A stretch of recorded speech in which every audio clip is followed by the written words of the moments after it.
सुस्वागतम. सर्व उपस्थितांचं मनपूर्वक स्वागत. आपल्या संस्थेचे पदाधिकारी, आजचे प्रमुख पाहुणे यांचं आगमन झालेलं आहे.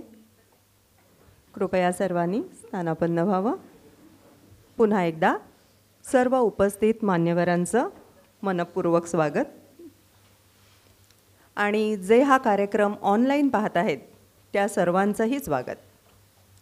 दिवाळीच्या पूर्वसंध्येला आपण सर्व इथे जमलो आहोत दर्पण या आपल्या संस्थेच्या दिवाळी अंकाच्या प्रकाशनासाठी. आनंदाची गोष्ट म्हणजे हा दर्पणचा 3रा दिवाळी अंक आहे. पार्लेटिक विद्यालय असोसिएशनच्या सर्व शाळांमधील विद्यार्थ्यांचे विविध उपक्रम, त्यांनी मिळवलेलं यश, विद्यार्थ्यांनी स्वतः लिहिलेल्या कविता, लेख, त्यांनी काढलेली चित्र, तसंच गुणवान शिक्षकांनी मिळवलेलं यश आपण दर्पणच्या प्रत्येक अंकात वाचत असतो. सुबक छपाई आणि आकर्षक फोटोंनी सजलेला दर्पणचा प्रत्येक अंक असोसिएशनच्या शाळांचे विविध रंग आपल्यासमोर उलगडत असतो. आणि दिवाळी अंक तर खासच.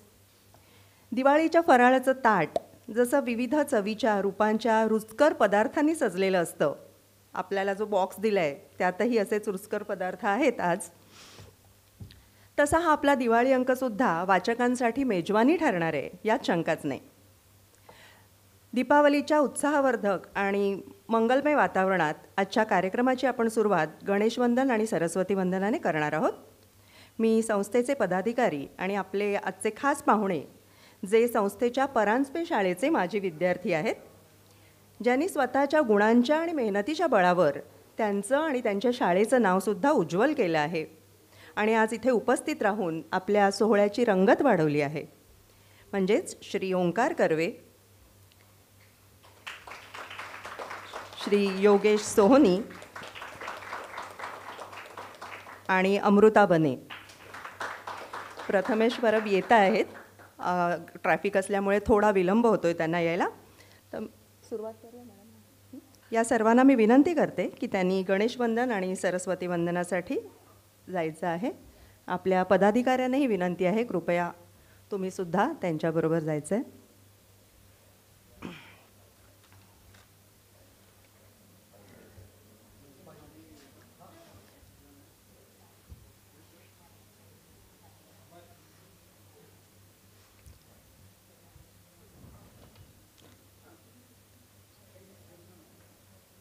सरस्वतीच्या प्रतिमेला पुष्पहार केल्यानंतर दीपप्रज्वलनही झालेलं आहे.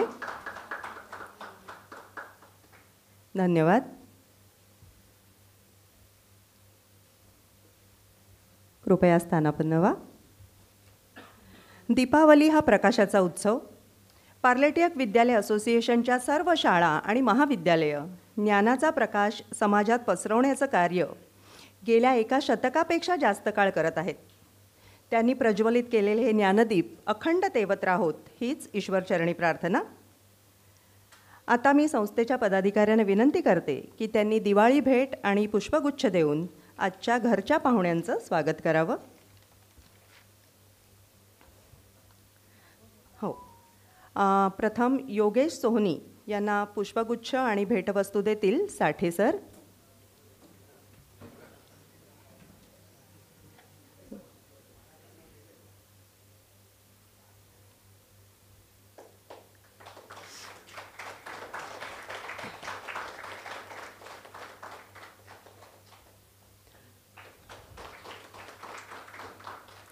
ओंकार कर्वे यांना भेटवस्तू आणि पुष्पगुच्छ देतील दांडेकर सर.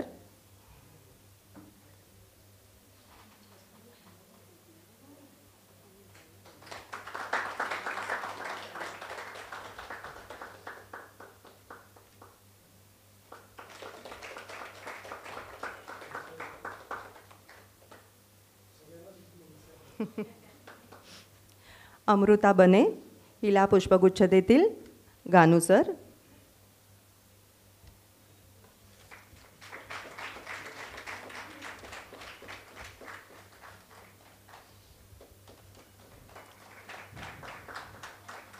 धन्यवाद. आता या कार्यक्रमाचं प्रास्ताविक करतील परांजपे विद्यालयाच्या श्रीमती ऋतुजा शेरकेबाई.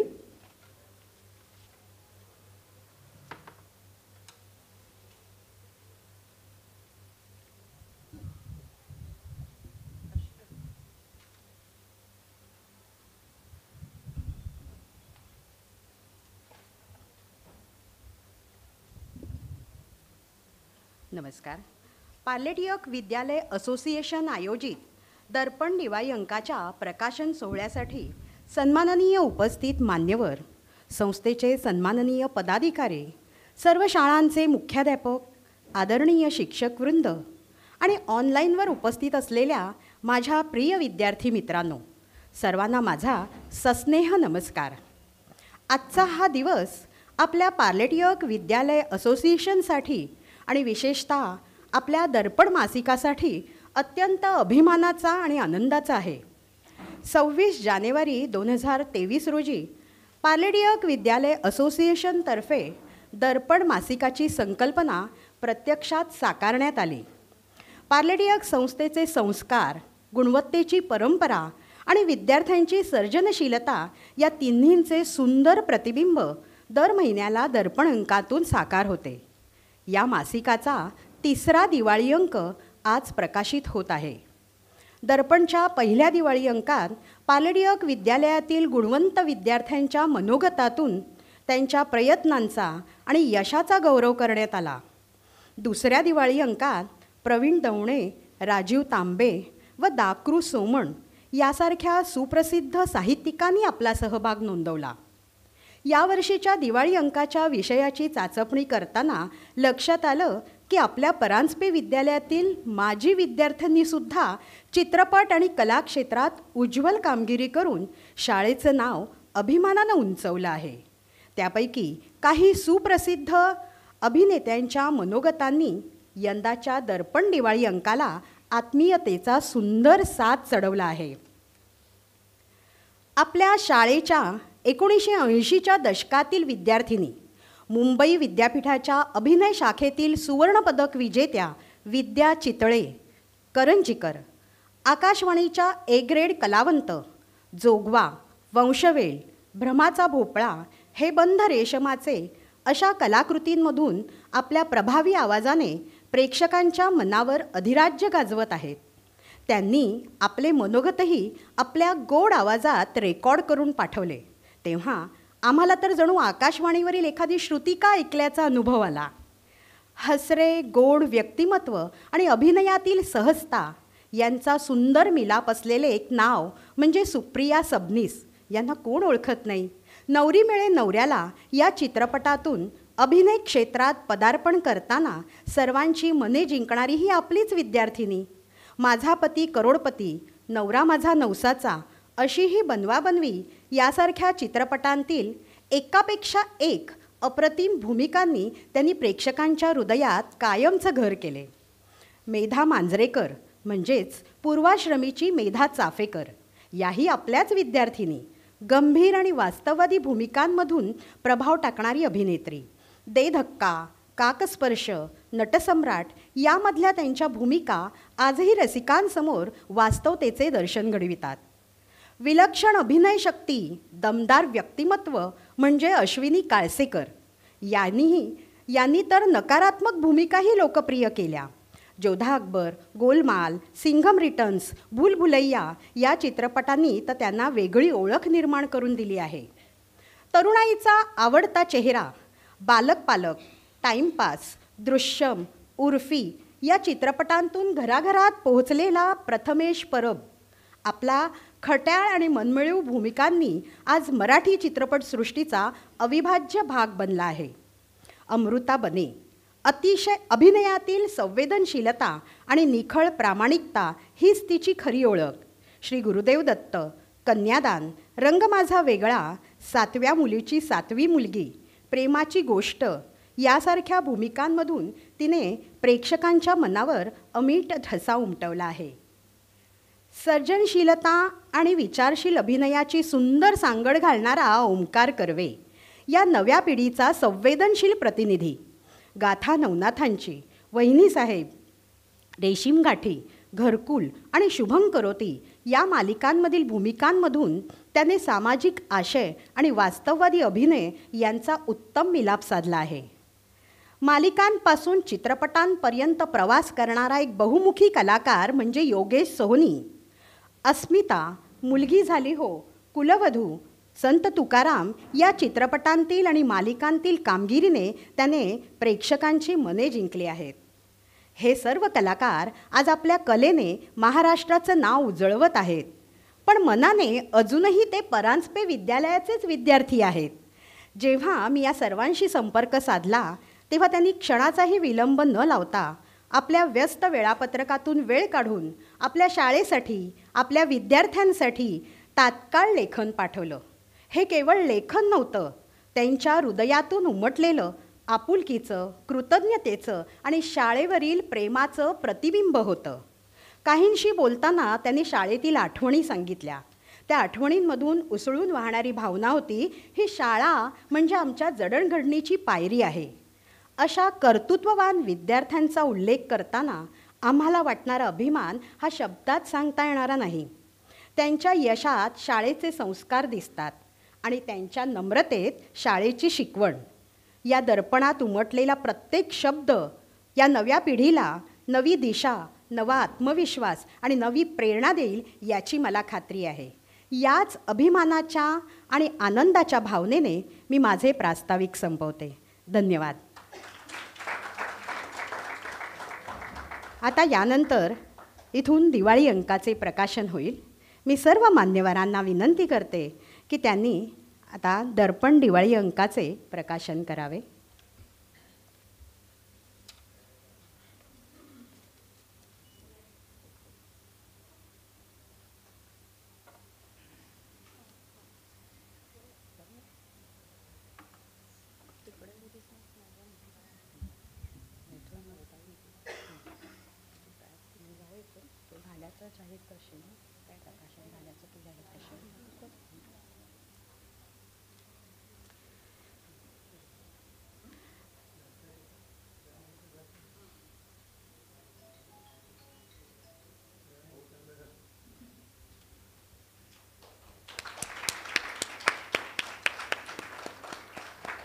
दिवाळी अंकाचे प्रकाशन झाल्याचे मी जाहीर करीत आहे.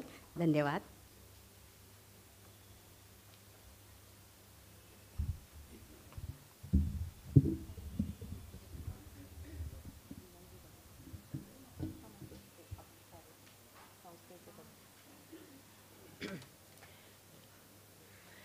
दिवाळी अंक खरंच खूप छान आहे. तुम्ही घरी गेल्यावर नक्की वाचा. आता आपण मुलाखतीच्या कार्यक्रमाला सुरुवात करणार आहोत.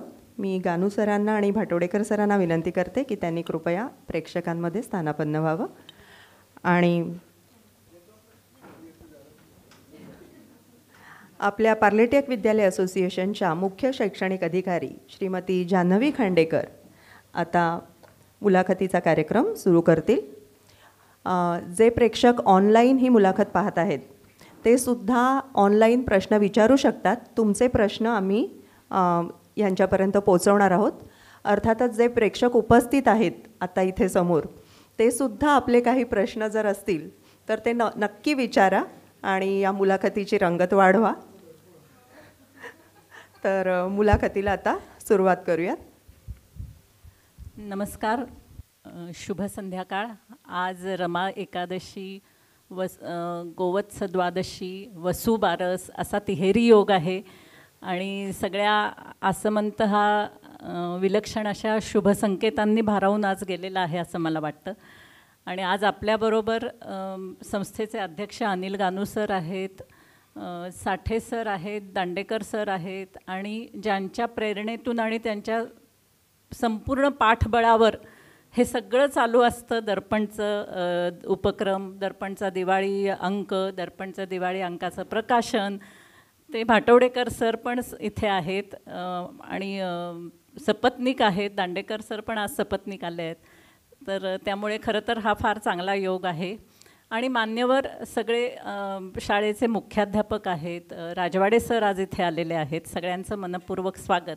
आणि आज हे आपले विशेष अतिथी, पण यांना पाहुणे कसं म्हणणार, कारण ही मंडळी पार्ले टिळक विद्यालय असोसिएशनच्या संचालित परांजपे विद्यालयाचे माजी विद्यार्थी आहेत, त्यामुळे ते घरचेच आहेत.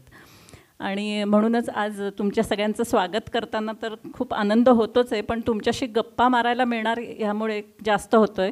कारण आत्ता शिर्केबाईंनी तुमची ओळख करून दिली आणि आपल्या यावेळच्या दिवाळी अंकात खरं तर असं झालं की 4 दिग्गज सिनियर कलाकार मंडळींनी आपली मनोगतं मांडली आणि पण आज कोणी भोपाळला आहे, कोणी परदेशी आहेत, अशामुळे त्या चौघी जणी खूप इच्छा असूनही येऊ शकल्या नाहीत. त्यामध्ये सुप्रिया सबनीस पिळगावकर, अश्विनी काळसेकर, विद्याताई करंजीकर आणि मेधा मांजरेकर या चौघी अत्यंत सिनियर आणि दिग्गज कलाकार मंडळी आहेत. तर एकीकडे तुमच्याच चौघांसारखे तरुणाई ज्यांना आपण म्हणू शकू असे तुम्ही चौघं आहात.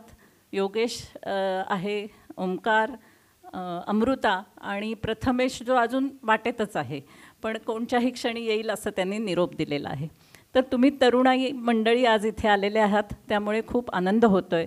अमृताचे यजमान शुभंकर एकबोटे पण इथे आलेले आहेत, त्यांचंही आपण स्वागत करूयात. तर आज मला असं म्हणजे सुरुवातीलाच असं वाटतंय, तुम्ही अत्यंत फार इतकी उत्तम लेख लिहून दिलेत की ही सगळी जवळपास मंडळी भयंकर हुशार असणार आहेत शाळेत असताना विद्यार्थी, असं वाटावं की काय ते वाचून, अशी शंका मला आली. इतके उत्तम लेख या मंडळींनी लिहिलेले आहेत. त्यामुळे आज परांजपे विद्यालयाच्या काही माजी शिक्षिका आवर्जून इथे आलेल्या आहेत, त्यांना हे लेख वाचून खूप आनंद होणार आहे. हो, आणि परांजपे विद्यालयाचे सगळे मुख्याध्यापक आहेतच. परांजपे विद्यालयाचे हाके सर जे आत्ता मुख्याध्यापक आहेत ते पण आहेत. सर, तुमच्या काळात ही मंडळी होती का? विद्यालयात नव्हती, मग तुम्ही सुटलात.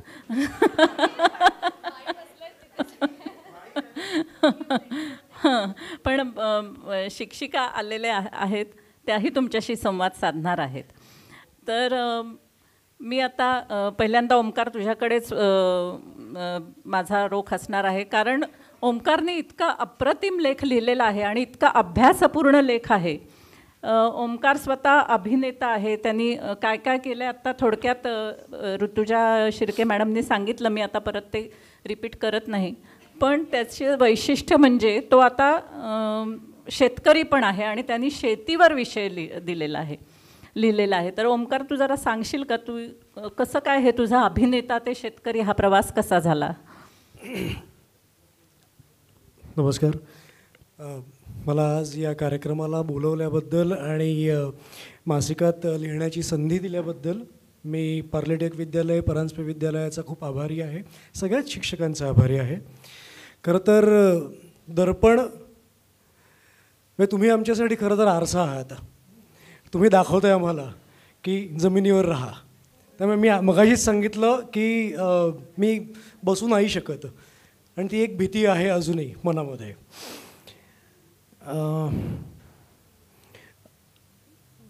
मॅडमनी सांगितल्याप्रमाणे की तुम्ही शाळेमध्ये हुशार असाल वगैरे, पण असं काही नाही आहे. हा माझ्या बाबतीतला खूप मोठा गैरसमज आहे. मी पहिल्या बाकावर बसायचो, गप्प बसायचो.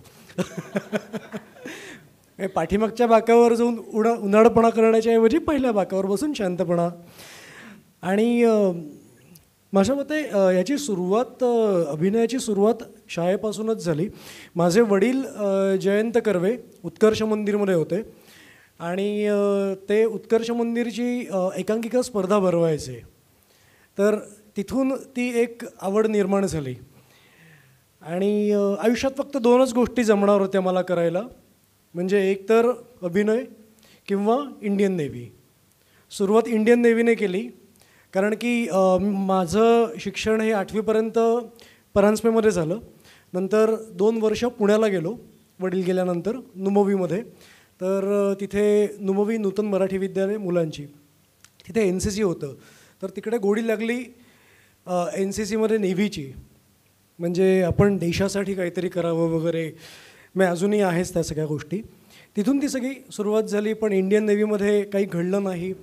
आणि मग कॉलेजमध्ये असताना मला फक्त एक गोष्ट सांगायची आहे की मी जर का खरंच अभ्यास केला असता तर आज बोर्डामध्ये पहिला किंवा वगैरे असा नंबर नक्कीच आला असता, हे मी कॉन्फिडेंटली सांगतो. पण तो मी केला नाही. आणि कॉलेजमध्ये असताना 5 वर्ष ब्लॅकलिस्टच्या बोर्डामध्ये नाव आलं माझं. कारण फक्त एकच, अभिनय. फक्त ॲक्टिंगने इतका म्हणजे वेळापिसा झालो होतो मी की INTच्या स्पर्धा, मृगजय, वेगवेगळ्या ज्या काही स्पर्धा आहेत त्या स्पर्धांमधनं उतरायचं. आणि माझं त्यावेळेला कॉलेज खूप छोटंसं होतं, त्यामुळे मला तिकडे संधी मिळाली स्वतःला प्रमोट करायची आणि त्याचा मी पुरेपूर वापर करून घेतला. आणि ते करता करता ज्युनियर आर्टिस्ट, मग एका ठिकाणी आर्ट डिरेक्टरमध्ये छोटंसं काहीतरी शिका, किंवा प्रोडक्शनमध्ये असिस्टंट वगैरे काहीतरी शिका, किंवा बॅकस्टेजला काम करा. मग सगळ्याच गोष्टी करत करत एक दिवशी संधी मिळाली, ती वहिनीसाहेबची 2005 साली. त्याच्या आधी 3-4 मालिका झाल्या होत्या. आणि तिकडनं जो प्रवास सुरू झाला तो 2015पर्यंत सलग म्हणजे लीड आणि याच सगळ्या गोष्टी. पण आयुष्यात कुठेतरी आपल्याला माणूस एक पिरियड येतो की तुम्ही बॅकस्टेजला या, तुम्ही पाठीमागे या, तुम्ही 10 पावलं मागे या. तुम्ही म्हणजे माझा जो पिरियड होता 2003 ते 2015, तो म्हणजे सुसाट वेगाने मी होतो, सुसाट वेगाने. म्हणजे जवळपास मी आत्ता मॅडमनी फक्त एक 4-5 नावं घेतली, पण या 10 वर्षात मी जवळपास 20 ते 25 मालिका लीड प्रमुख भूमिकेमध्ये केल्यात मी. आणि 2015मध्ये अशा काही घटना घडायला लागल्या की त्याला एक उतरती कळ आली. मग काम मिळेना, मग काही ना काहीतरी करायला लागेल. तिथे हा पहिला ऑप्शन सुचला की आपल्याला काहीतरी करायला हवं, ह्याच्यावरती आपण डिपेंड राहून चालणार नाही. आत्ता जोपर्यंत आहोत तोपर्यंत काम मिळेल, पण नंतर काय, म्हणजे एक 50-60पर्यंत जेमतेम काम मिळेल, व्हॉट आफ्टर. तर मग माझा एक मित्र आहेत, तर त्यांची शेती आहे, साताऱ्याला होती. ते हळदीचं पीक घेत होते, ऑर्गॅनिक फार्मिंग. म्हटलं हे काहीतरी नवीन आहे, काहीतरी एक क्रिएटिव्ह आहे. मग त्याचा अभ्यास करायला सुरुवात केली. म्हणजे सुरुवातीला तर मी त्यांच्याकडनं हळद घ्यायचो, मुंबईमध्ये आणून स्वतःच विकायचो. ते झालं. मग म्हटलं की शेती करूया. माझे एक मित्र आहेत, पॉलिटिकल मित्र आहेत माझे, ते नाशिकचे. त्यांना म्हटलं की सर मला शेती करायची आहे, काय करू शकतो, माझ्याकडे जमीन नाही आहे. त्याने मला सांगितलं एक काम कर, माझी जमीन आहे, जेवीमध्ये कर, आठवड्याला जे काय तू पिकवशील तेवढी भाजी फक्त तू मला दे आठवड्याची, मला पैसे वगैरे काही देऊ नकोस. आणि तिथून ती सुरुवात झाली. मला शेतीतला ओ की ठो येत नव्हता. मी कुठल्याही कॉलेजमध्ये, ॲग्रिकल्चर कॉलेजमध्ये गेलो नव्हतो की काही नाही. फक्त एक माझं एक वैयक्तिक मत, येणाऱ्या पुढच्या जनरेशनला, प्रत्येक मराठी माणसाला एक आत्ताच सांगून ठेवतो की तुम्ही जिद्द, चिकाटी आणि काहीतरी करण्याची एक मेहनत ठेवा. आपण इथेच कमी पडतो. मला असं वाटतं की आपण खूप खूप कमी पडतो आणि बाकीचे खूप पुढे जातात याच गोष्टींमुळे. सो एक करण्याची ती जिद्द होती माझ्यामध्ये की आपण काहीतरी करायला पाहिजे, आपण कुठेही पोचत नाही आहोत. सो दुसरं फील्ड.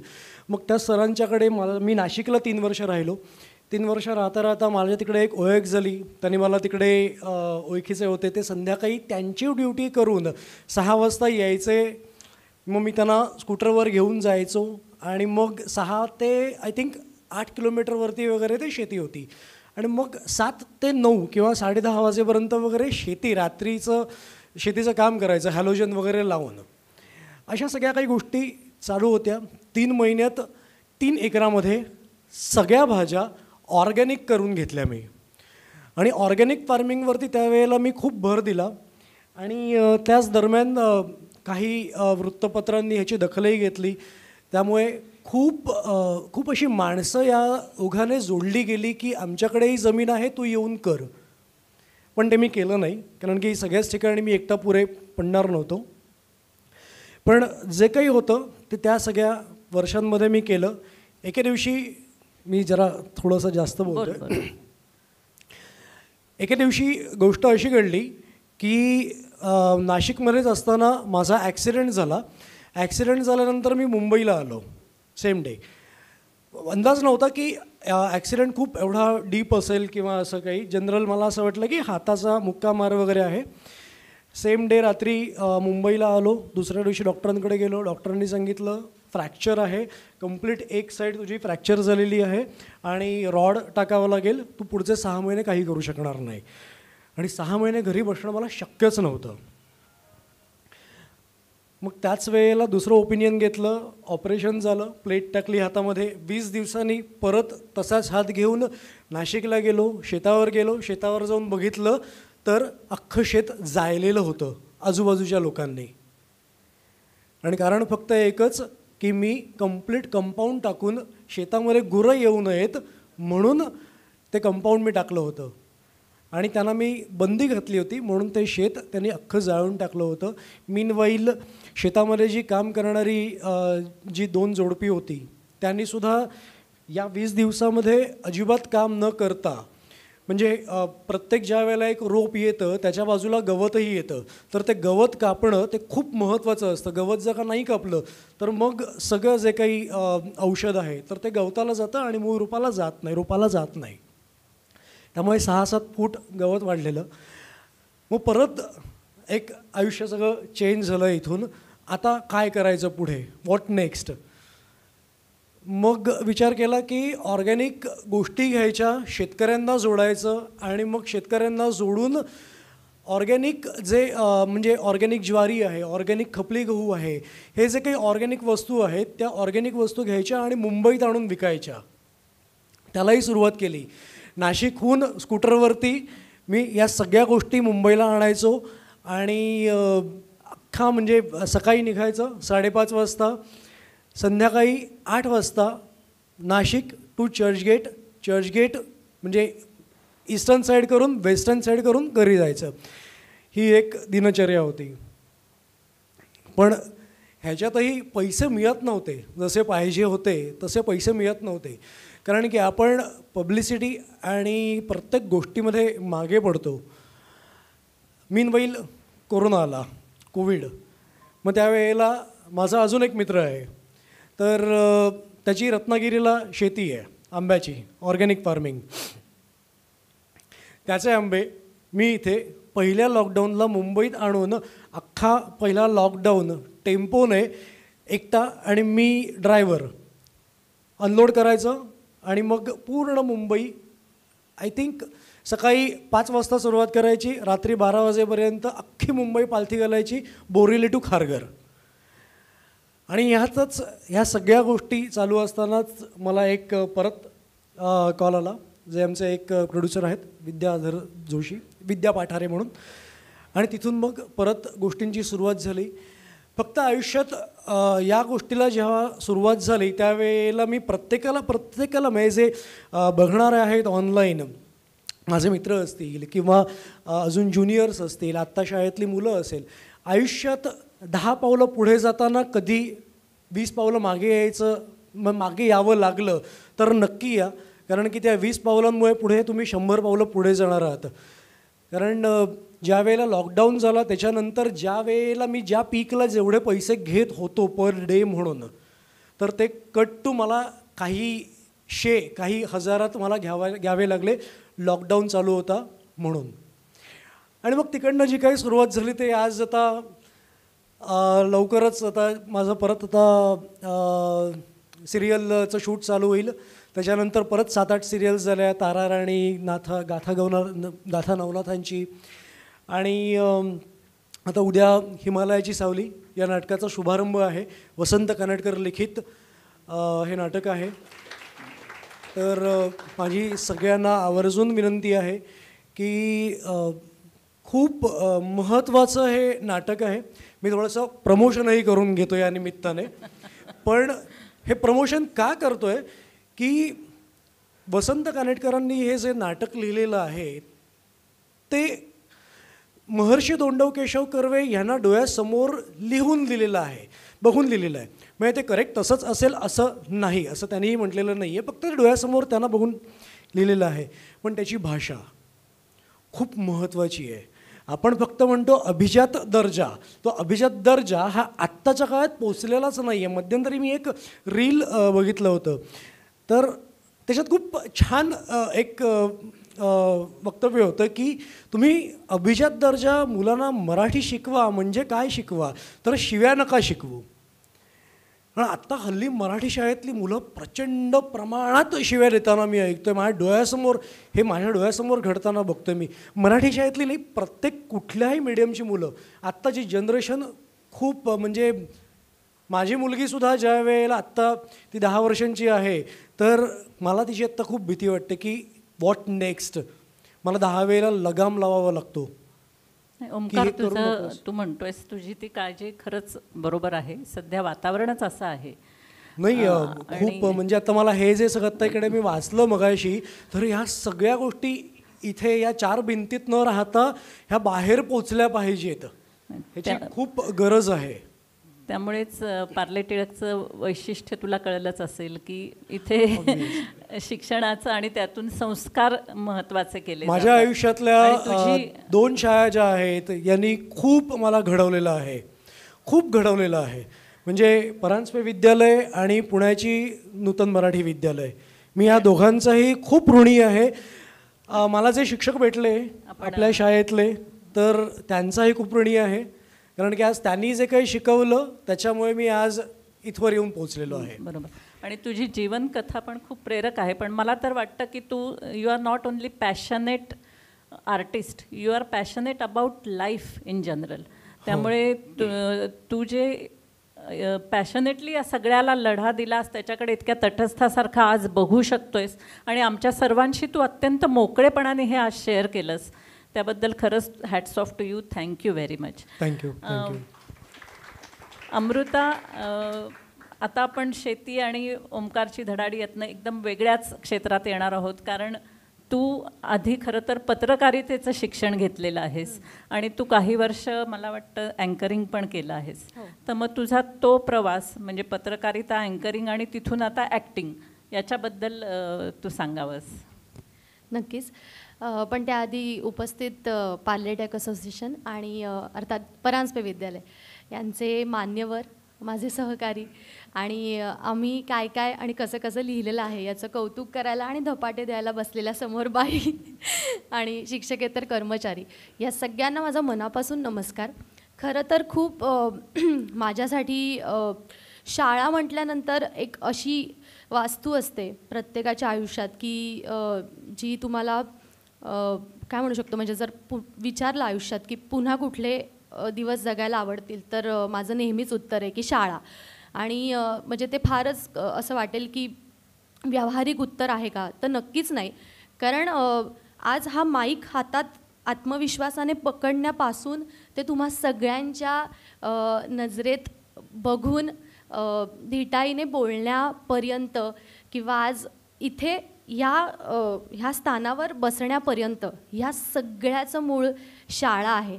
आणि आज जेव्हा जेव्हा म्हणजे योगेश किंवा ओंकार दादाला पण कळत असेल की म्हणजे जिथे जिथे कौतुक होतं की तुम्ही कुठचे आहात, शाळा कुठची, किंवा मराठी इतकं छान कसं तुमचं, तर त्यावेळी शाळेची आठवण येते. त्यामुळे मी खरंच आजन्म ऋणी आहे शाळेची. आणि तुम्ही जसं म्हटलं की धन्यवाद, म्हणजे पत्रकारितेचं शिक्षण घेतलं होतं मी आणि तिथून ॲक्टिंग.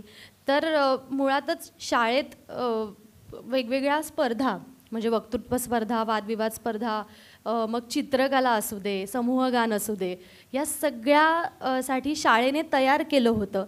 आणि आज म्हणजे इथे सगळेच मानेबाई, बर्वेबाई, देसाईबाई, सगळेच इथे शिर्केबाई, तर ह्या सगळ्यांनी म्हणजे जेव्हा स्पर्धेचं असं जेव्हा लिहून यायचं की ही स्पर्धा असणार आहे, तर कोण कोण भाग घेणार, तर त्यावेळेला माहीत नाही, विषय काहीच माहिती नसायचा कुठला असणार आहे, काय आहे.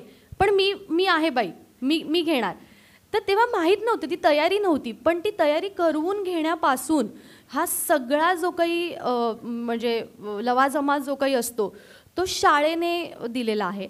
त्यामुळे म्हणजे पत्रकारिते टू म्हणजे ॲक्टिंग हा सुद्धा जो डिसिजन होता तो मी असा फारच 24 तासामध्ये घेतलेला आहे की मला अचानक ऑफर आली. म्हणजे अगदी थोडक्यात सांगते मी की मी 2 वर्ष न्यूज अँकरिंग केलं जय महाराष्ट्र न्यूजला, आणि अचानक मला प्रोडक्शन हाऊसमधनं फोन आला की असं अर्जंट रिक्वायरमेंट आहे. आणि आपल्याकडे तर माहिती आहे अर्जंट म्हणजे उद्यापासून शूट, की या उद्या या, असं नाही शक्य ना, आपण नोकरीवर असतो, त्यांना बांधील असतो.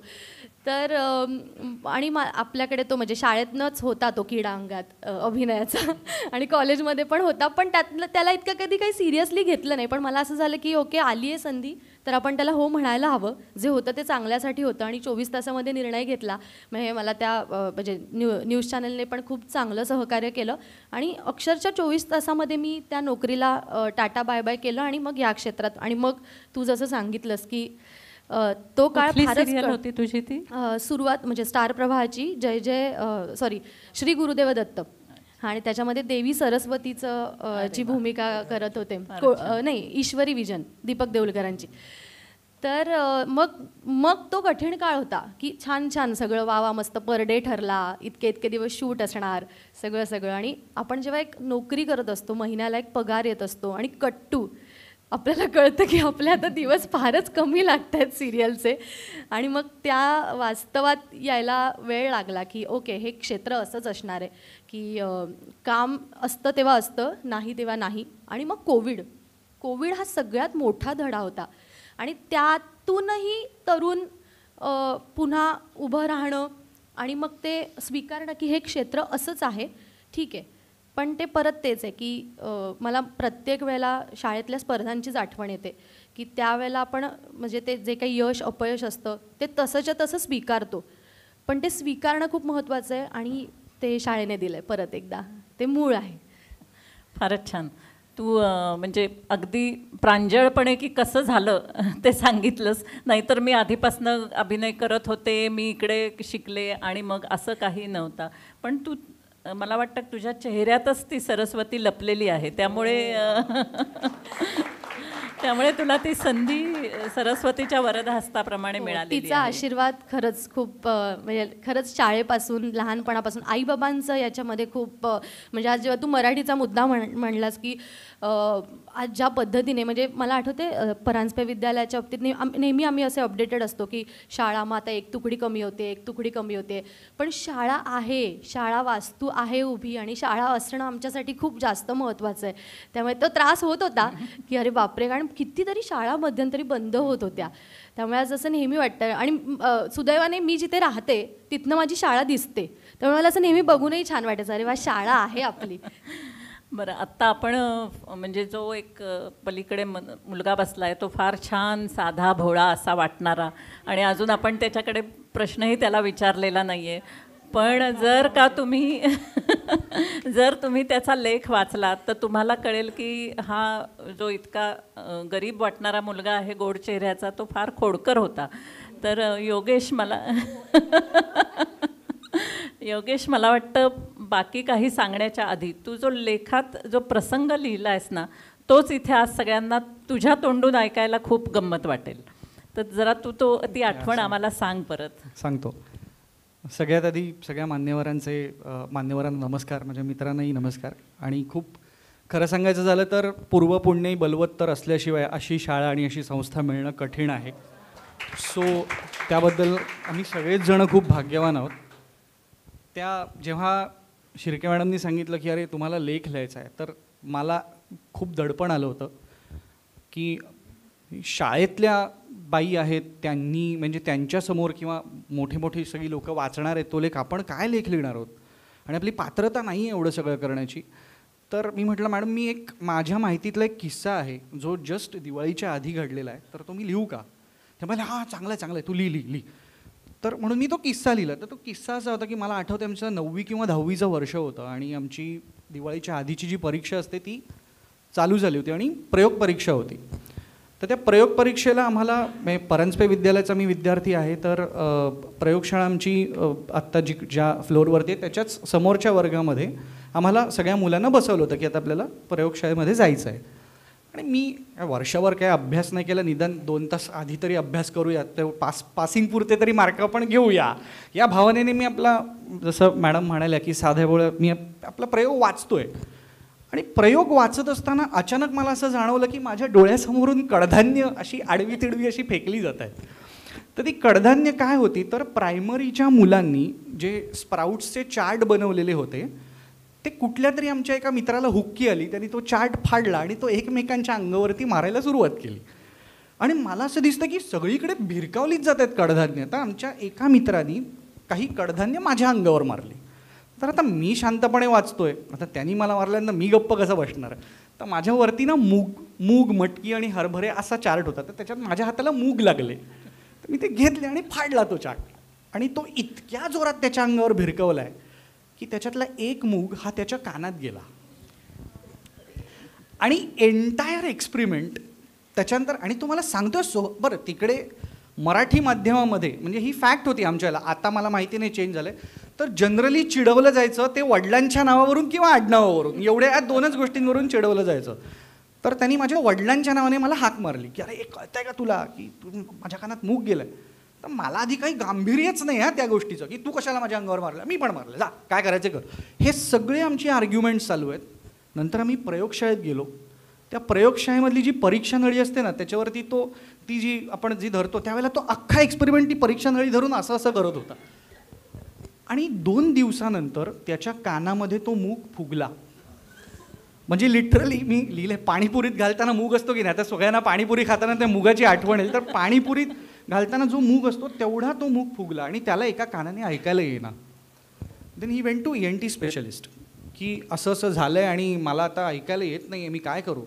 तर डॉक्टरांच्या काय काय वेगवेगळ्या क्लुप्त्या असतात. त्यांनी पिचकारी मारली, पहिल्यांदा मारली, दुसऱ्यांदा मारली, तिसऱ्यांदा मारली, येईच ना.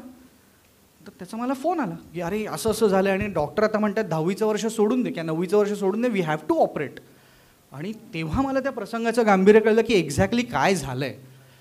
बाय ग्रेस ऑफ गॉड आणि त्या डॉक्टरांच्या शेवटी प्रयत्नांना यश आलं आणि तो मूग बाहेर आला. आणि दुसऱ्या दिवशी तो छान अशा काचेच्या बाटलीमध्ये माझ्यासाठी दाखवायला गिफ्ट म्हणून तो मूग घेऊन आला अलॉंग विथ द ₹450 ENTचं बिल, अशा पद्धत.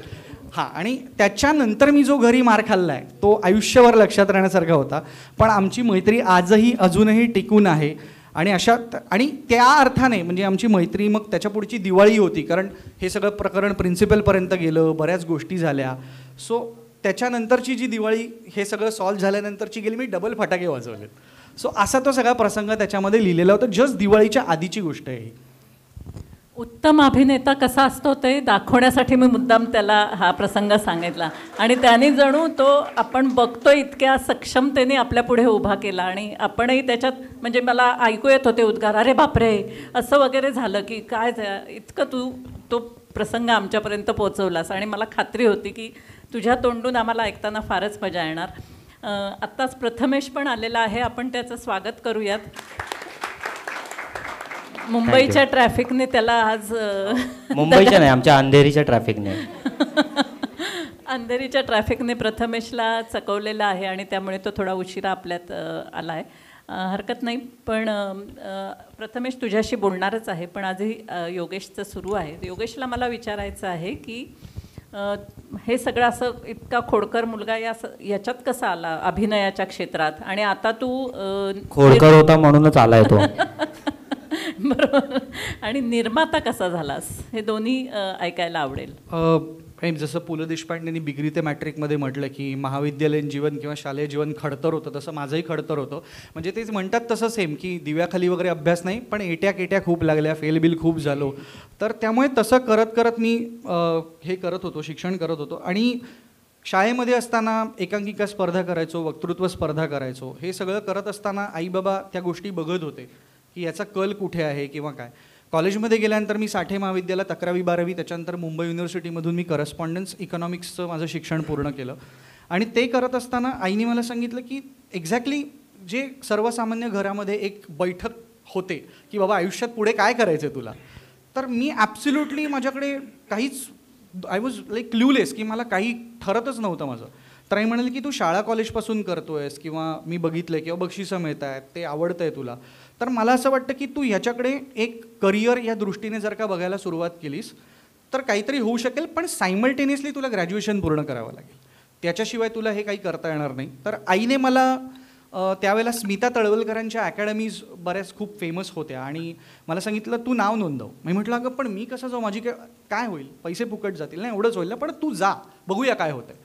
तर आईने मला स्मिता तळवलकरांच्या अकॅडमीमध्ये जाण्यासाठी प्रवृत्त केलं किंवा सपोर्ट केला. आणि मी तिथे गेलो आणि तिथे मला A+ ग्रेड मिळाली. आणि स्मिता तळवलकरांनी मला त्यावेळेला विचारलं की तू माझ्यासोबत सहदिग्दर्शक म्हणून काम करशील का. मला त्यावेळेला असं झालं की अरे आपल्याला ॲक्टिंग करायची किंवा ते क्षेत्र आपल्याला आवडतं आहे, तर सहदिग्दर्शन पण बोलण्याची टाप नव्हती की इतक्या मोठ्या व्यक्तीने आपल्याला विचारलं आहे तर आपण ओके चलो आपण इकडून सुरुवात करूया. कारण त्याचा फायदा मला असा झाला की मला बऱ्याच टेक्निकल गोष्टी सेटवरच्या लाईटिंगच्या संदर्भात किंवा बाकीच्या ज्या काही टेक्निकल गोष्टी असतात त्या समजत गेल्या. सो स्मिता तळवलकरांकडे काम करत असताना स्टार प्रवाहाच्या काही मालिकांसाठी मी सहदिग्दर्शन केलं, मी संजय सुरकरांना असिस्ट केलं, अशा बऱ्याच दिग्गजांना मी असिस्ट केलं. आणि तिकडे माझी ओळख एका सिरियलच्या माध्यमातून मिलिंद फाटक यांच्याशी झाली, जे खूप सिनियर ॲक्टर आहेत. आणि मिलिंद फाटक यांनी माझं नाव एका प्रोडक्शन हाऊसला सजेस्ट केलं की तिकडे एका मुलाची रिक्वायरमेंट होती जो हिरोईनचा भाऊ आहे. आणि त्यांनी मला सांगितलं, योगेश तू जाशील का ऑडिशन द्यायला, मी तुझं नाव सजेस्ट केलं. आणि मी त्या ठिकाणी ऑडिशन द्यायला गेलो आणि मला पहिलं काम मिळालं. ती सिरियल होती वचन दिले तू मला नावाची, स्टार प्रवाहावरची. सो त्याच्यात मी काम केलं. मग अशा करता करता मी जवळजवळ आत्तापर्यंत 30-35 मालिका केल्या. मुलगी झाली हो लीड केलं, छोट्या बायोची मोठी स्वप्न लीड केलं, अस्मिता लीड केलं. ते करत असताना मी काही फिल्म्स केल्या. माधुरी दीक्षित प्रोडक्शनची नेटफ्लिक्सची मी फिल्म केली 15 ऑगस्ट नावाची. माझ्या आत्ता स्वतःच्या 2 फिल्म्स आत्ता जस्ट रिसेंटली रिलीज होतील, ज्याचं म्युझिक इलाई राजा यांनी केलं आहे, पद्मभूषण इलाई राजांनी केलं आहे, ज्याच्यात मी आणि किशोर कदम सरांनी लीड केलं आहे. एक माझी एक फिल्म जी येते त्याच्यात मी आणि दिलीप प्रभावळकरांनी लीड केलं आहे. सो ती एक फिल्म, त्याचं पोस्ट प्रोडक्शन चालू आहे. आणि जसं तुम्ही म्हणालात की हे सगळं करत असताना मुळात मला ऑर्गनाईज करण्याची एखादी गोष्ट किंवा जमवाजमव करण्याची खूप आवड होती. आणि मी प्रोडक्शनमध्ये विचार माझा बरेच वर्ष चालू होता. खरं सांगायचं झालं तर ॲक्टर, प्रोड्युसर, डिरेक्टर ह्या सगळी ही अशी आपण नावं एका मागोमाग एक घेतो. पण मला ॲक्टर टू प्रोड्युसर व्हायला 15 वर्ष जावी लागली. सो 15 वर्षांनंतर मी आत्ता झी5ची सिरीज प्रोड्यूस केली. मी पार्ल्यातल्या काही मोठ्या ॲड करता ब्रँड्स करता मी त्यांची ॲड प्रोड्यूस केली. मी झी5च्या आणखीन काही सिरीज करतो आहे, ॲमेझॉनच्या सिरीज करतो आहे. सो असा हळूहळू तो प्रोडक्शनचा प्रवास सुरू झाला. आणि मला I am enjoying more production as compared to the acting. फारच छान. आणि आज हा अभिनेता आजचा म्हणजे वेगळा योग, चांगला योग असा आहे की आज तुझ्या हस्ते किंवा तुझ्या प्रमुख उपस्थितीत पार्ले टिळक इंग्रजी माध्यमाच्या विद्यार्थ्यांचा सत्कार झालेला आहे. त्यांनी झोनल लेवलच्या एक नाट्यस्पर्धेत, मला वाटतं जवाहर बालभवनने आयोजित केलेल्या नाट्यस्पर्धेत आज पहिलं पारितोषिक पटकावलं आहे. आणि त्याला योगेशच प्रमुख पाहुणा होता. त्यामुळे आज तो एक योगायोग छान होता. थँक्यू. प्रथमेश, तू म्हणजे तुझ्या दिवाळी अंकात तुझ्या लहानपणच्या दिवाळीच्या आठवणी खूप छान लिहिल्या आहेस. पण मला असं विचारायचं आहे की जेव्हा तुला पहिला बालक पालक हा चित्रपट मिळाला तेव्हा तू खूपच लहान होतास. किती वर्षांचा होतास साधारण? नाही म्हणजे मी लहान नव्हतो, मी लहान वाटतो, पण त्यावेळी मी कॉलेजच्या सेकंड इयरला होतो जेव्हा बालक पालक सिनेमा केला.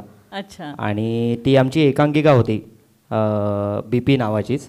आणि त्या एकांकिकेत मी सेम रोल करायचो. म्हणजे विशू नावाचं जे कॅरेक्टर होतं माझं, तेच कॅरेक्टर मग रवी जाधवांनी बघितले आणि मग त्याच्यावर सिनेमा झाला. प्रत्यक्षात किती वर्षांचा होतास आणि तू रोल किती वर्षांच्या मुलाचा केलास? रोल तर खूपच छोटा मुलाचा होता. की हा एक भाग्यवान मनुष्य आहे की ज्याला आपल्या वयाहून खूपच लहान. हो, म्हणून मी दाढी वारवत फिरत असतो की लोक मला मोठं म्हणतील. पण तसं काही फारसं होत नाही. लग्न झालेलं असून सुद्धा लोकांना असं काही फार वाटत नाही की लग्न झालेलं वगैरे. पण तुला फायदा आहे. हां, म्हणजे ॲक्टर म्हणून खूप फायदा आहे. आणि कोणी सिरियसली घेत नाही हा एक तोटा आहे. लोकांना वाटतं की हा लहानच आहे, अजून किती सिनेमे केले तरी लहानच दिसतो. त्याच्यामुळे फार काही लोक सिरियसली घेत नाहीत. आणि तू डहाणूकर कॉलेजमध्ये? मी डहाणूकर कॉलेजमध्ये होतो आणि परांजपेमध्ये होतो. मला ॲक्च्युली सगळ्या ज्या शाळेच्या शिक्षिका आहेत त्यांना बघून खूप आनंद झाला. आणि थोडंसं वाटलं होतं की अरे बाहेर उभं करतात की काय लेट झालं म्हणून. ते आमले सर आणि आपले दुसरे नाईक सर होते, ते नव्हते म्हणून मला जरा असं वाटलं की चला ठीक आहे, हा आपला बाई आहेत त्याच्यामुळे आपल्याला आत सोडलेला आहे. नाही तर मी बाहेरच असतो, आता बाहेर घेऊन माईकवर बोलत असतो मी. पण खरंच खूप भारी वाटतंय, मस्त वाटतंय. आणि असं काहीतरी आपल्या माणसांना भेटून, म्हणजे जनरली मी जेव्हा बाहेर जातो तेव्हा मला लोक दगडू म्हणून ओळखतात. पण मला माहिती आहे जेव्हा मी परांजपेमध्ये येईन, पार्ले टिळकमध्ये येऊन, तेव्हा मला लोक प्रथमेश म्हणून ओळखते. सो ती एक ओळख मला शाळेने नेहमी दिलेली आहे. नक्कीच. तर मला विचारायचं होतं की तू दिवाळीबद्दल लिहिलं आहेस लहानपणच्या. आता तुझी दिवाळी कशी असते? आणि मला हा प्रश्न सगळ्यांनाच विचारायचा आहे की आता तुमची दिवाळी तुम्ही कशी साजरी करता? आता फारच ते बोरिंग वगैरे झालं आहे, फटाके वाजवू नका वगैरे. तर ते म्हणजे लहानपणी तर हातात फटाके फोडा, हातात माळ फोडा, बाण लावा वगैरे असं सगळं आम्ही केलेलं आहे. मग आमचे चक्र दुसऱ्यांच्या सिलेंडरच्या बाजूला जाऊन वाजलेले असे मी बघितलेले आहेत. आमचा पाऊस बरोबर कोणाला तरी शरीरावर पडलेला आहे, कुठला तरी म्हातारा आजोबांच्या वगैरे, ते आपले बिचारे चालत त्यांच्यावर पाऊस पडायचा, मग आम्हाला वेगळ्या शिव्या पडायच्या आईबाबांकडनं. पण आता मला असं वाटतं की जास्त आम्ही दिवाळी मला स्पेशली असं वाटतं की दिवाळी ही आम्ही एकत्र येण्यासाठी सेलिब्रेट करतो जास्त. म्हणजे आम्ही फराळ तेवढंच खातो, त्या दिवशी थोडंसं डाएट बाजूला ठेवतो, फराळ खातो आईच्या हातचा, आता बायकोच्या हातचा खाईन.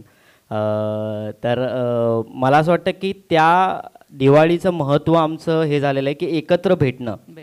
म्हणजे अजूनही आम्ही शाळेतले जे मित्र आहोत ते पार्लेश्वरला पहिल्या दिवशी आम्ही सगळे भेटतो वेगवेगळे कपडे घालून. मम्मी आपला कोपऱ्यात असतो कारण एक सेलिब्रिटी स्टेटस असतं ना की कोणतरी येऊन पटकन फोटो काढेल वगैरे वगैरे. तर आम्ही साईडला जाऊन सगळे माझे मित्र. मग मला ॲक्च्युली आधीची दिवाळी फार इंटरेस्टिंग वाटते. म्हणजे आम्ही जेव्हा कॉलेजला होतो तेव्हा आमच्याकडे पैसे नसायचे, तर आम्ही ना असे कॉन्ट्रीब्यूट करून सगळे कुठल्या तरी मोठ्या हॉटेलमध्ये, आता पार्ल्यात सगळेच हॉटेल जवळजवळ म्हणजे महागच आहेत म्हणजे तसे. सो त्याच्यामुळे कुठल्याही हॉटेलला गेलं की ती जास्तच बिल व्हायचं त्या मानाने. तर आम्ही ना सगळे असे 12 लोक असो तर मग 6 पावभाज्या मागूया, मग त्या शेअर करूया वगैरे वगैरे. तर ते सगळं करायचो. तर आता 12 लोक असू तर मग मागो यार किती मागवायचे वगैरे मागव. तर सगळे आता जरा थोडे कमावते झालेले आहेत वगैरे. तर ते फार मला भारी वाटतं. आणि अजूनही आम्ही शाळेतले मित्र दिवाळीत भेटतो, त्याच्यामुळे दिवाळी जास्त स्पेशल होते.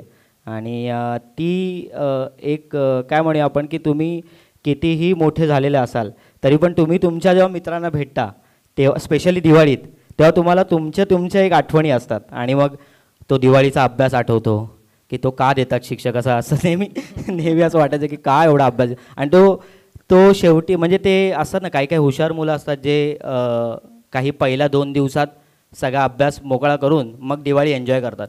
त्यातला मी अजिबात नव्हतो. मी शेवटच्या दिवशी सगळं करायचो आणि मग काही अभ्यास राहिलेला असेल तर आमच्या बाई ज्या आहेत त्या आम्हाला सोडायच्या की राहू दे बिचारायचं, राहिला असेल, मस्ती केली असेल जास्त. सो त्या सगळ्या आठवणी मला असं वाटतं शाळेच्या असतात. आणि आत्ताची दिवाळी मला असं वाटतं थोडीशी आधी बरी होती दिवाळी, आता जरा थोडी बोरिंग झालेली आहे त्याच्या मानाने थोडीशी. कारण तू पण आता मोठा झालायस ना, हो. लहानपणची तुझी चला दिवाळी. कोणीतरी बोललं मी मोठा झालोय म्हणून. थँक्यू. हे लाईव्ह जाते ना, हो. बस लोकांनी ऐकलेलं आहे, लोकांनी कमेंट करा. पण तुला कुठल्या अर्थाने तू मोठा झालायस असं म्हटलेलं जास्त आवडेल? हाईटने तर आता लोक बोलणार नाहीत, ते तर जाऊच दे. पण मला असं वाटतं की माझ्या कामाने मोठं होणं मला असं वाटतं जास्त मला ते आवडेल. की प्रथमेशने चांगले सिनेमे केलेले आहेत त्याच्यामुळे त्याला मोठं म्हणणं हे मला जास्त आवडेल बोललेलं. तुझ्या सर्व इच्छा पूर्ण होतील आणि तुला आणखीन मोठं यश मिळेल यात आम्हाला नक्कीच थँक्यू सो मच. आणि बरं सॉरी मी थोडासा लेट आलो, मी ते राहिलं फ्लोमध्ये बोलायचं, थोडंसं मला उशीर झाला कारण खरंच खूप ट्रॅफिक होतं. तुम्हाला हवं तर मी मॅपचं स्क्रीनशॉट पाठवू शकतो मी प्रत्येकाला. आज परांजपे विद्यालयाच्या काही माजी शिक्षिका आवर्जून इथे उपस्थित आहेत. त्यांच्यापैकी कोणी विद्यार्थ्यांना काही प्रश्न विचारू इच्छित आहेत का?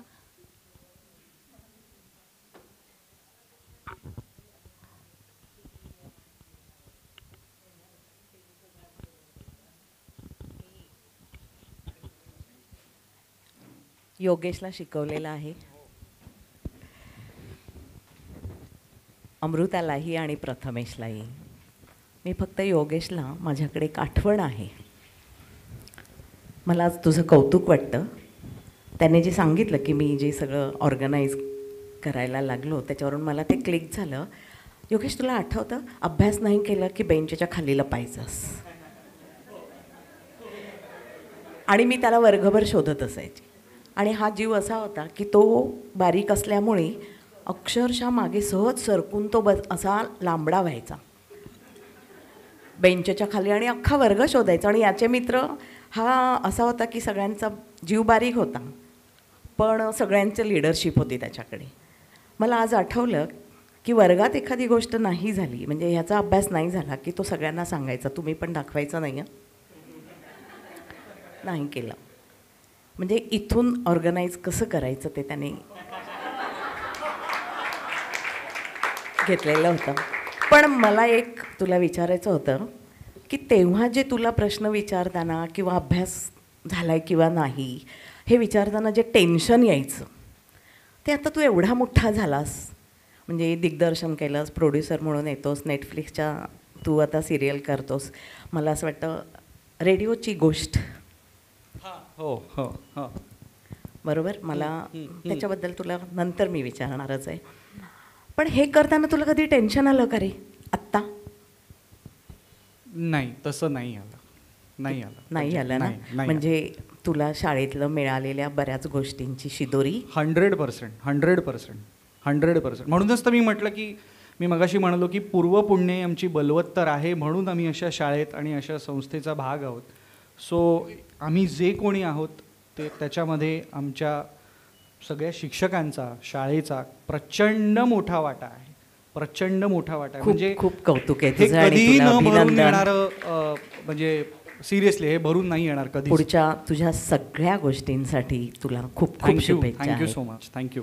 अमृताला मला विचारायचं आहे, अमृताचे मिस्टर आलेले आहेत, लग्नानंतर अजूनही ती अशीच अल्लड नटकट घरात अशी आहे का? मला प्रश्न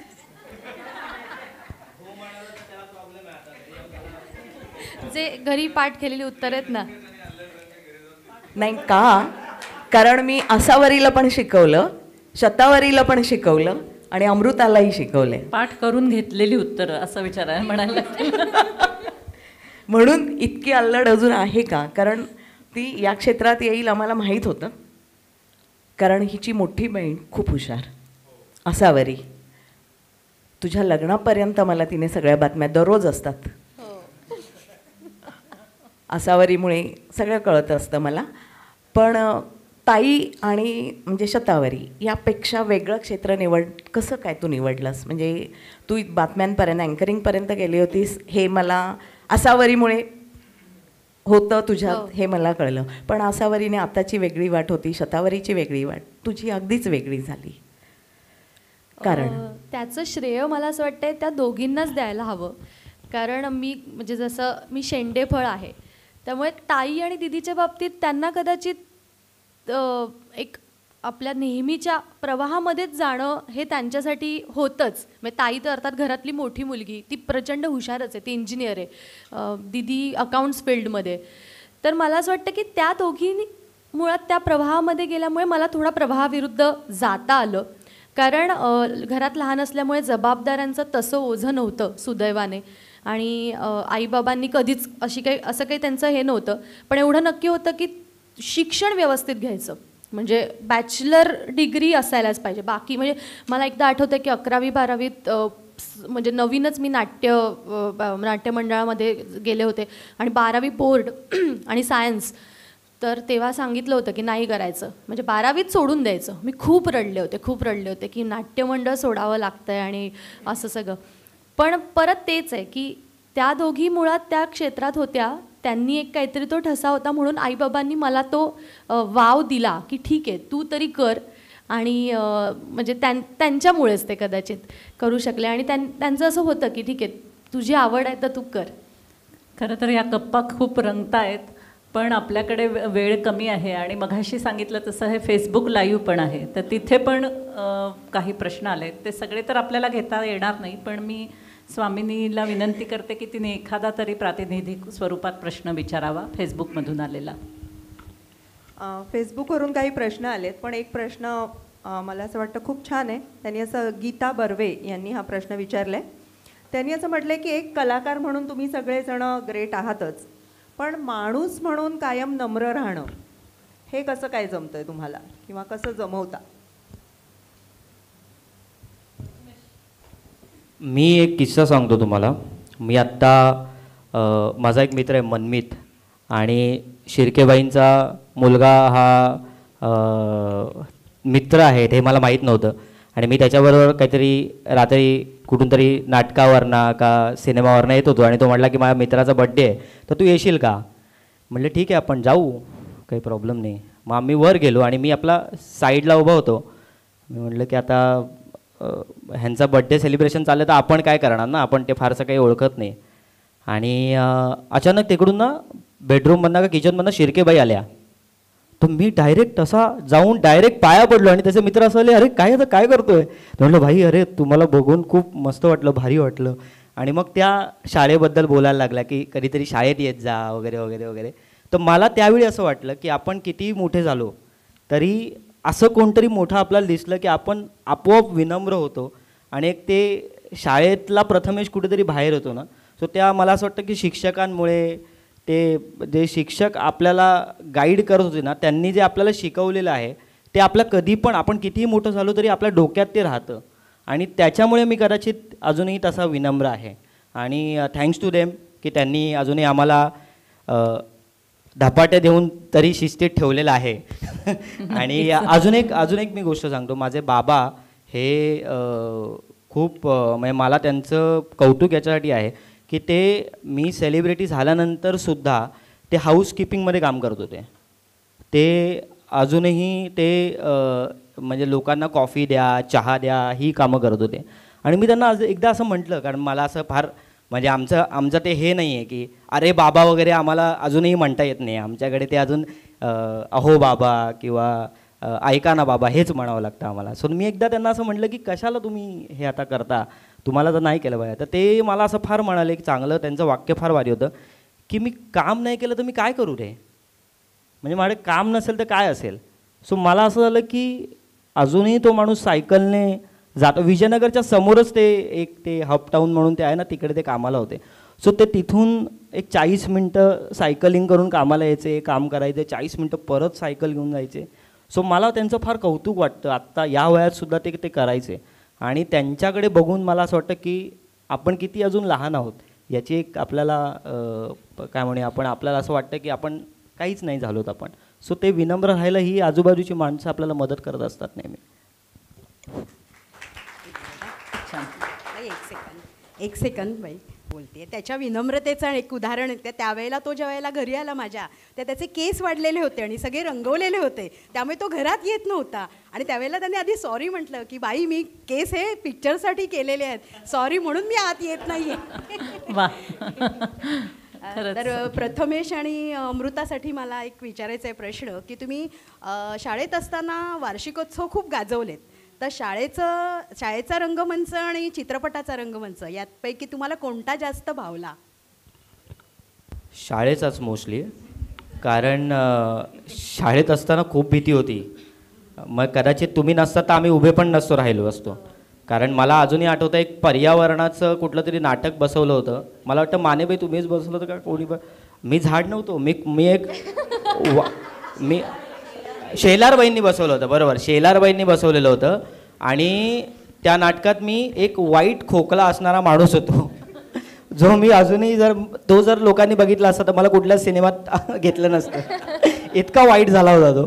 पण तरी तुम्ही पुश करायच्यात की नाही आपण केलं पाहिजे. आणि आम्ही डान्स परफॉर्मन्ससुद्धा करायचो. म्हणजे मी डान्स पण केला होता एकदा. आणि एक 10वीला मी एक डान्स केला होता. ते गाणं मला आता तारे गिनगिन याद से तेरी, त्याच्यावर डान्स केला होता. त्याच्यात माझा बूटच स्टेजवर राहिला होता शेवटी. मी असं काहीतरी स्टंट बिंट मारत होतो आणि माझा बूट असा खाली राहिला. मी बोलला तर जाऊ दे, कोण घेत होतो बूट. सो ते सगळे मला असं वाटतं तिकडे चुकणं हे फार गरजेचं असतं. शाळेच्या स्टेजवर जर आपण चुकलो तर आपल्याला एक अवेअरनेस होतो की बाबा रे इथे आपण चुकू शकतो, इथे आपल्याला मोटिवेट करू शकतात. पण पुढे जाऊन अशा चुका हे नाही करायचं असे आपलं अंडरलाईन होतात काही गोष्टी शाळेत. सो ते शाळेने माझ्या बाबतीत तरी केलेलं आहे. हो, म्हणजे मी जसं म्हटलं की पुन्हा शाळेचे दिवस जगायला कोणाला नाही आवडणार. त्यामुळे तिथला नुसता रंगमंच आणि सगळे विद्यार्थी बसलेत, पालक आलेत. आणि मला तर आठवतं की मी 1ली ते 10वी एकही वर्ष असं नाही आहे की मी वार्षिकोत्सवमध्ये भाग घेतला नाही आहे. त्यामुळे असायचोच आम्ही. आणि तिथे चुका झाल्या म्हणून घडलो. माझ्या पहिल्याच सिरियलचे जे प्रोड्युसर आहेत दीपक देऊलकर, त्यांनी खूप छान गोष्ट सांगितली होती की कॅमेरा आहे ना तो सगळ्या खऱ्या गोष्टी कॅप्चर करतो. तुम्ही तिथे खरंच राहायला पाहिजे. तुम्ही जितकं खोटं राहाल तो लगेच दाखवणार तुम्हाला. तर मला असं वाटतं की शाळेच्या स्टेजवर आम्ही खरेखुरे होतो. म्हणजे काय चुकत होतो, पडत होतो, किती चुका झाल्या. आणि मग त्यामुळे आता असं वाटतं की इथे त्या चुका होऊ नये म्हणून ते दिवस पुन्हा आठवतात. वा. आता खरं तर मघाशी म्हटल्याप्रमाणे आपली वेळ संपलेली आहे आणि तुमच्याशी सगळ्यांशी अजून खूप प्रश्न विचारायचे आहेत. AIचं वाढतं जे प्रभाव आहे त्यामुळे तुम्ही कसे प्रभावित होताय किंवा तुम्ही त्याबद्दल काय विचार करता आणि त्याला तुम्ही कसं सामोरे जाणार आहात, हे जर अगदी एकेका मिनिटात सांगितलं तर आपल्या प्रेक्षकांना त्याचा फायदा होईल. तर आपण सुरुवात करूयात ओंकार तुझ्यापासनं. फक्त आपल्या वेळेची मर्यादा लक्षात घेऊन आपण आपलं उत्तर अगदीच कमी वेळात बसेल असं बघू. हो, AI मुळे आपण त्याचा वापर कसा करतो याच्यावरती डिपेंड करतं. अदरवाईज AI मुळे लोकांच्या नोकऱ्याही जाऊ शकतात. टू बी ऑनेस्ट, आमच्या फील्डमध्ये ही गोष्ट जी आहे ही सगळ्यांना घातक आहे. याचा पहिला इफेक्ट अमेरिकेमध्ये झाला होता की ज्या वेळेला AIचा यूज केला त्यावेळेला तिकडे जे ज्युनियर आर्टिस्ट होते तिकडे त्यांनी संप केला. कारण AIच्या यूजने 10 माणसं जर का असतील तर तिकडे तो 100चा क्राऊड दाखवला जायचा किंवा ते रिअलिस्टिक फेस दाखवले जायचे. त्याच्यामुळे तिकडच्या ज्युनियर आर्टिस्टनी संप केला की हे असं चालणार नाही, आमच्या पोटापाण्याचा प्रश्न आहे. त्यामुळे ह्याचा वापर आपण कशा पद्धतीने करतो आहे हे वैयक्तिक आहे.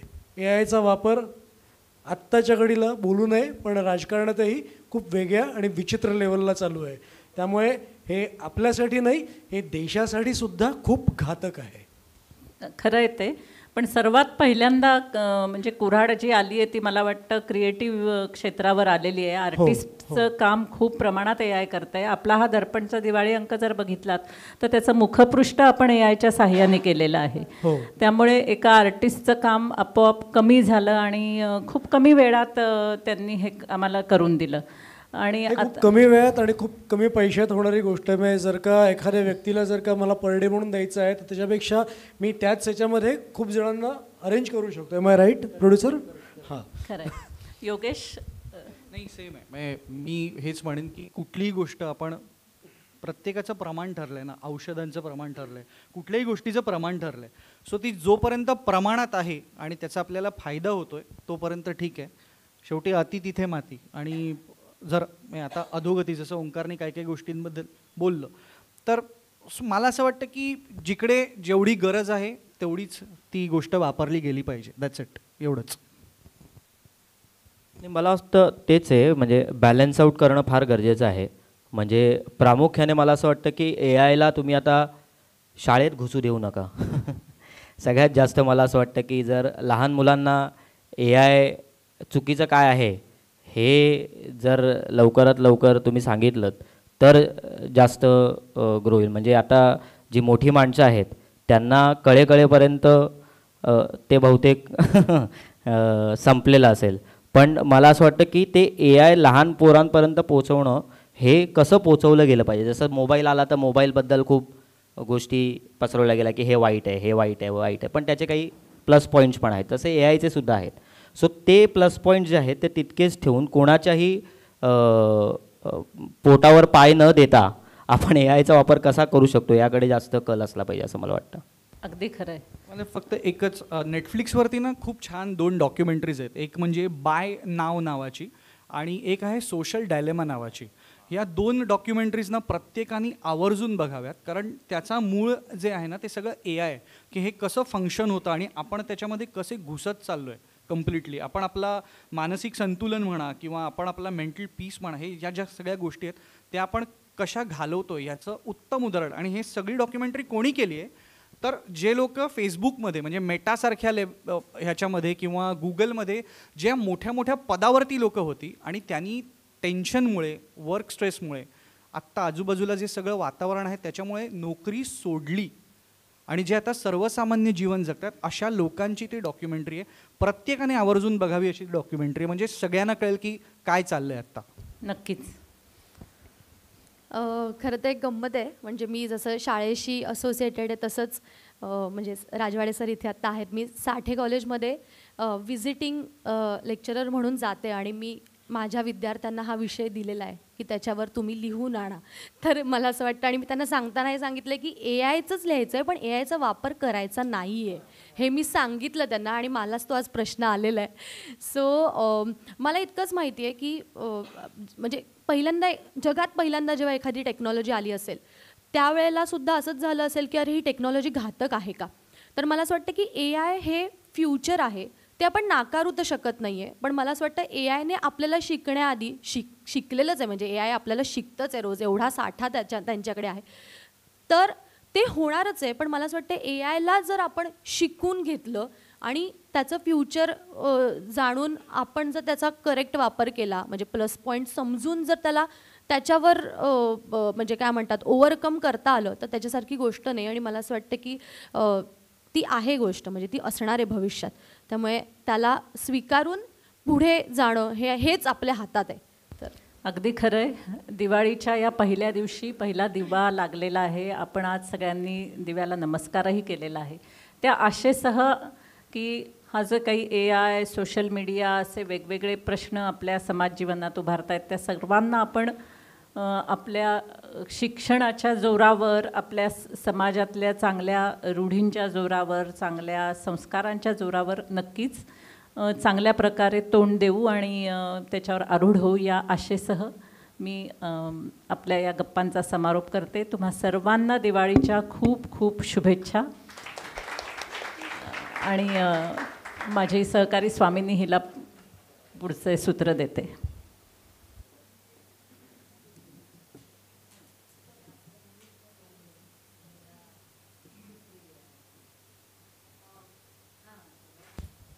प्रथमेश परब यांचा सत्कार आपला करायचा राहिला आहे, तर मी जान्हवी खांडे गानुसरांना विनंती करते की त्यांनी पुष्पगुच्छ आणि भेटवस्तू देऊन प्रथमेशचा सत्कार करावा.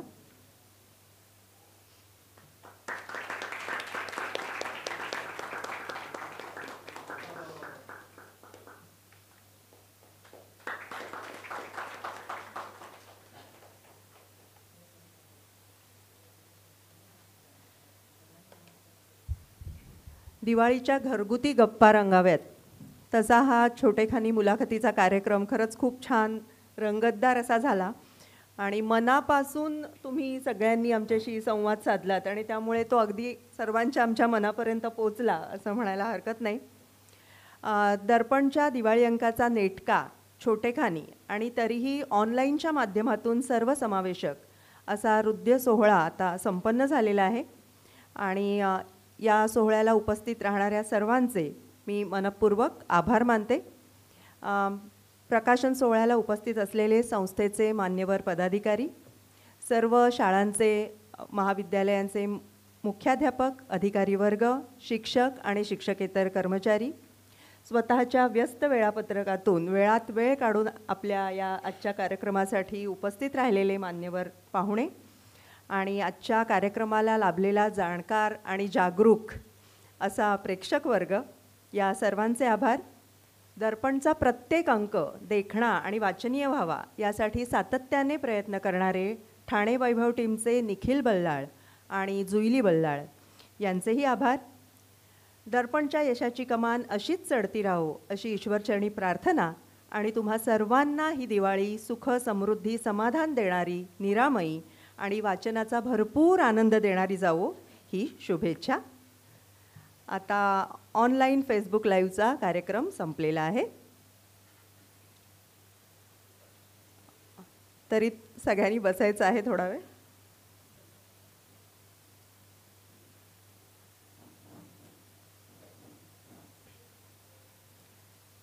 आता फेसबुक लाईव्ह बंद झालं आहे, पण आपला घरगुती कार्यक्रम थोडासा पुढे चालणार आहे. मी आपल्या सर्वांच्या वतीने भाटवडेकर सरांना विनंती करते की त्यांनी आपल्या सर्वांशी संवाद साधावा.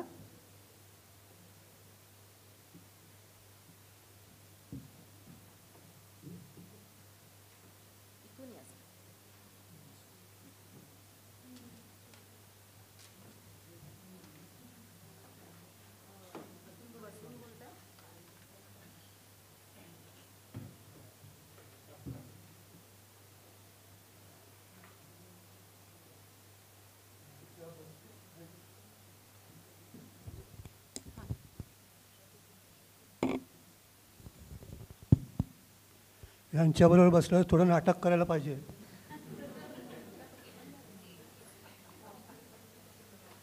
नाही, काय होतं, मी लहान असताना मला एक ऑफर आली होती लहान मुलांच्या नाटकामध्ये आणि ती आमच्या रमाबाई परांजपेमध्ये त्याची रिहर्सल बनवते, पण ते कधी योग आलाच नाही.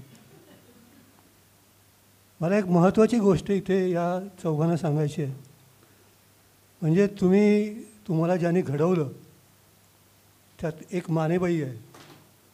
तर मानेबाईंचं आम्ही सेंटनरी इयरमध्ये एक मॉक पार्लमेंट केलं होतं. ऑनलाईन शिक्षण हवं की नको हा विषय घेऊन अपोजिट पार्टी आणि रुलिंग पार्टी असं 10 जणांचा एक ग्रुप केला होता. आणि त्यात मानेबाईंना सहज असे ते आले आणि त्यांना आम्ही घेतलं. आणि त्यांनी जो अभिनय केला आहे तो तुम्ही सगळ्यांनी बघावा. इतकं म्हणजे अक्षरशः जे पॉलिटिशियन्स असतील त्यांनासुद्धा मागे टाकतील असं त्यांचं त्यातलं काम केलेलं आहे बाईंनी. आणि मला असं वाटतं की त्या जर शिक्षिका नसत्या तर त्यासुद्धा निश्चितच चांगल्या ॲक्ट्रेस झाल्या असत्या. दुसरी एक महत्त्वाचं सांगायचं म्हणजे ह्या जो दर्पण सोहळा आहे, दर्पण मासिक आहे, 3 वर्ष चालू आहे, त्याची जे मेहनत घेतलेली आहे ती जान्हवी खांडेकर आहे.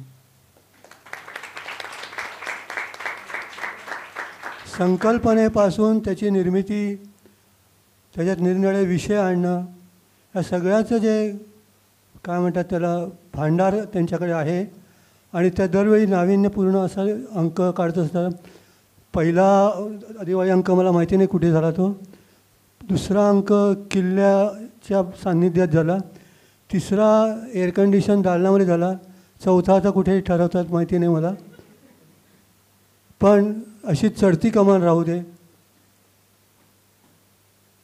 ॲक्टिंगमध्ये मुलं भरपूर असतात, पण तशीच बाकीच्या क्षेत्रातही मुलांनी पुढे जावं या दृष्टीने आमचे प्रयत्न, संस्थेचे प्रयत्न चालू असतात. एकच उदाहरण द्यायचं तर खेळात मी सुद्धा या शाळेचा विद्यार्थीच आहे. मी 5073मध्ये पहिल्यांदा आम्ही फक्त क्रिकेट खेळायचो. आता बास्केटबॉल असे इतर सोयीकारी, फुटबॉल सगळ्यांना आवडता आहे. मला सांगायचा उद्देश एवढा आहे की त्या दृष्टीने आमची पावलंच आम्ही टाकत असतो की जेवढं मुलांना देता येईल तेवढं. ॲक्टिंग हा भाग आहेच, पण क्रिकेट, स्पोर्ट्स, अभ्यास सगळ्यांना मध्ये प्रोत्साहन द्यायचं असं आमचे प्रयत्न नेहमीच चालू असतात. हे दालन केलं आहे त्याच्यासाठीच केलेलं आहे की मुलांनी इथे येऊन वेगळ्या पद्धतीने, वेगळ्या वातावरणात अभ्यास करावा. बाकी आज सगळेजण आलेले इथे दिवाळीचा फराळ मुद्दामूनच आम्ही ठेवला होता की, आणि फारशी मला वाटतं त्या पदार्थांची चव बदलली नसेल. लाडूसारखाच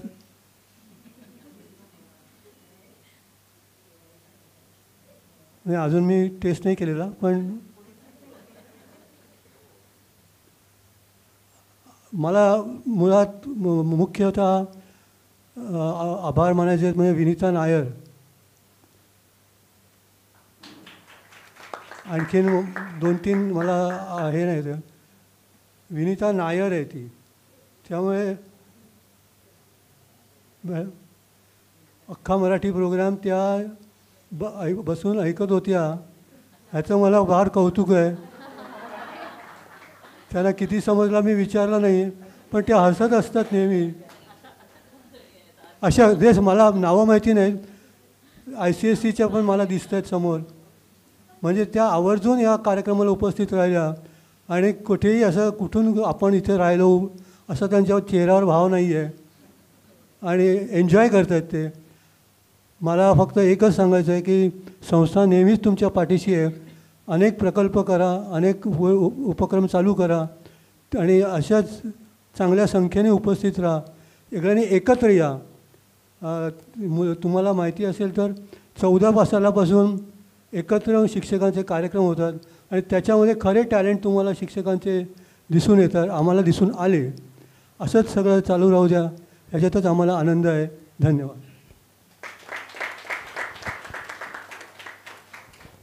धन्यवाद सर. आता राष्ट्रगीताने आपण कार्यक्रमाचा समारोप करूया.